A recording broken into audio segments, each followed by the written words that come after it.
It is the first time in American history that the generation that's coming, my kids, your kids, will be less educated than their parents. Technology has changed. The world has changed. The other thing that we need to think about when we consider access is the relevancy and the legibility of degrees. These are all part of access. Students do not need more content.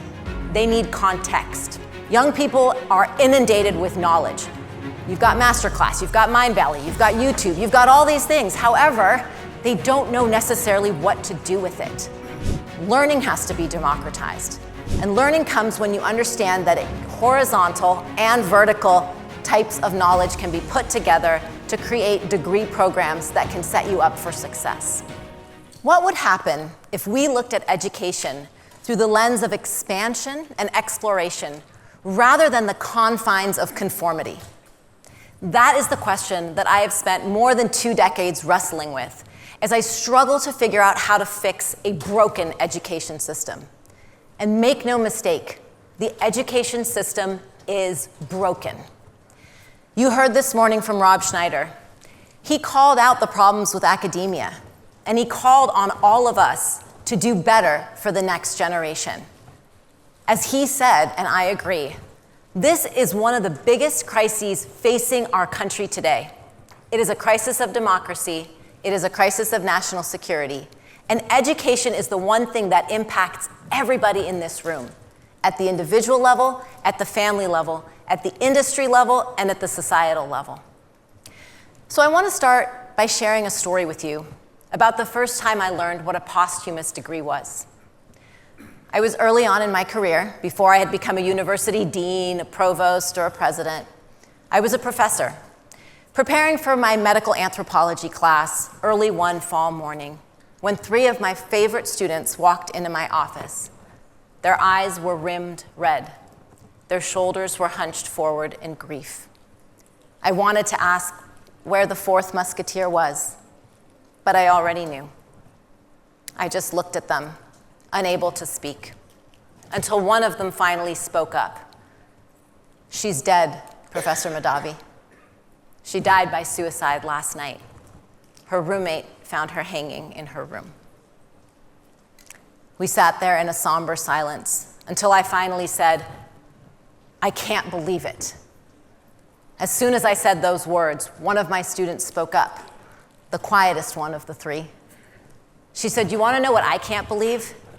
Is the fact that more of the adults don't understand what we're up against. So many students are sleeping in their cars. We are crippled by crushing amounts of debt. We carry the burdens of guilt for our families who've taken out 2nd and 3rd mortgages on their homes just so that we can be here. And if all that wasn't bad enough, we can't see a path forward. We sit here in classes and we don't understand what we are supposed to do with these classes or these degree programs. We don't see a way forward."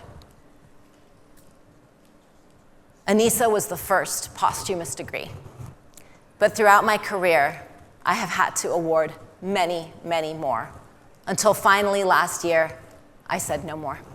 And I stepped down and tried to figure out the solution. You see, the story that I just told you shows what the numbers tell us. And what are some of those numbers?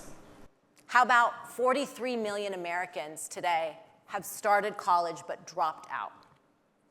How about this is the first time in American history where 2/3 of Americans believe college is not a good use of time, let alone money? It is the first time in American history that the generation that's coming, my kids, your kids, will be less educated than their parents. It is the first time in American history that not only is the United States not in the top 5, not in the top 10, not even in the top 20 when it comes to global rankings in higher education. 10 years ago, we were ranked number 4. Today, we're ranked number 24. We've been replaced by Vietnam at number 4. So while we're telling our kids not to go to college, and I understand why, you better believe other countries are not. And that is a crisis of democracy. And it is a political economic crisis. The labor shortages, the challenges that workforce face, is causing an annual $6 billion shortfall. So what's the problem and how do we fix it? The problem is twofold. First is access. Second is the conflation of knowledge and learning. When I talk about access, yes, I do mean affordability, but I mean much more than that. We talk about the 4-year degree. Since when did time become a measure of merit? How many people can really afford to put their lives on hold and go live somewhere and pursue a degree? Technology has changed. The world has changed. The other thing that we need to think about when we consider access is the relevancy and the legibility of degrees. These are all part of access.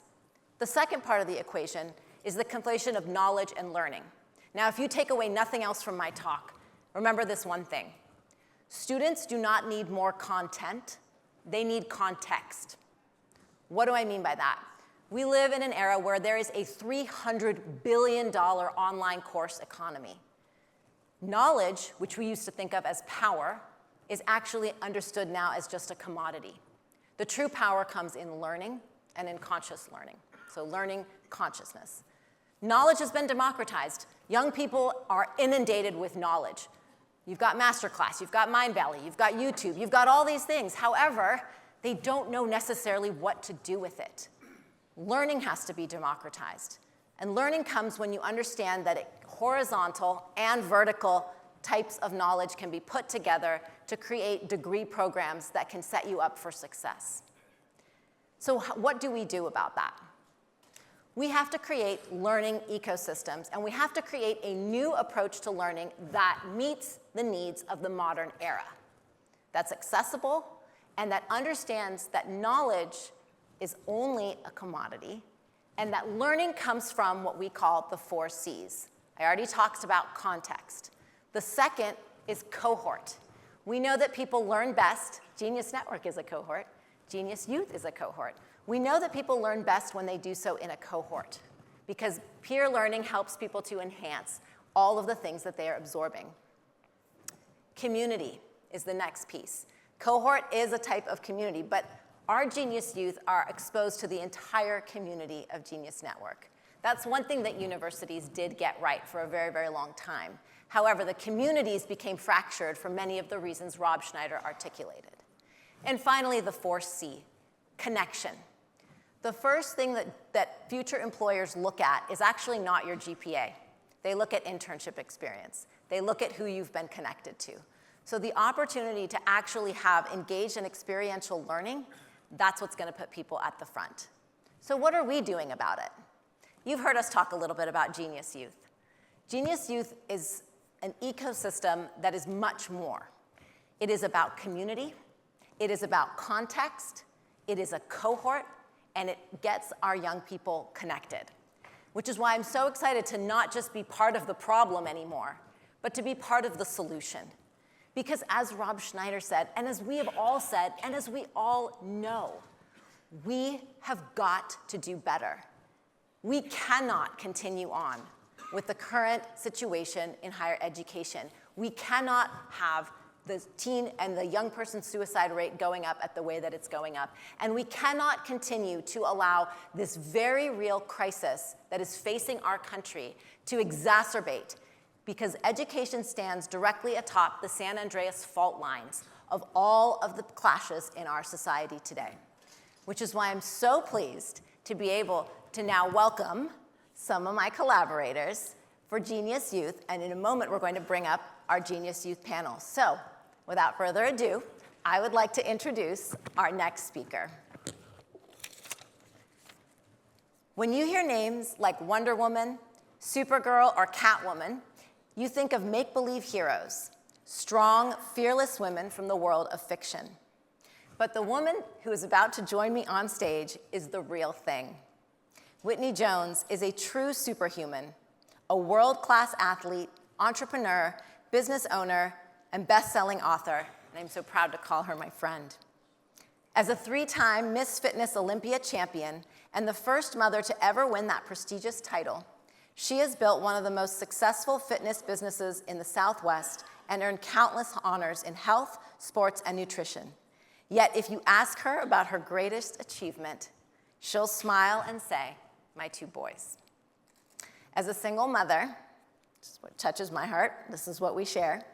She's raised 2 outstanding young men, and through her work, she helps other young people discover their strength, push past limits, and achieve what others call impossible. She is the co-leader of Genius Youth, one of my best friends, and a living example of grit, grace, and greatness. And now, let's hear it for the contagiously energetic Whitney Jones and your host, Mr. Joe Polish.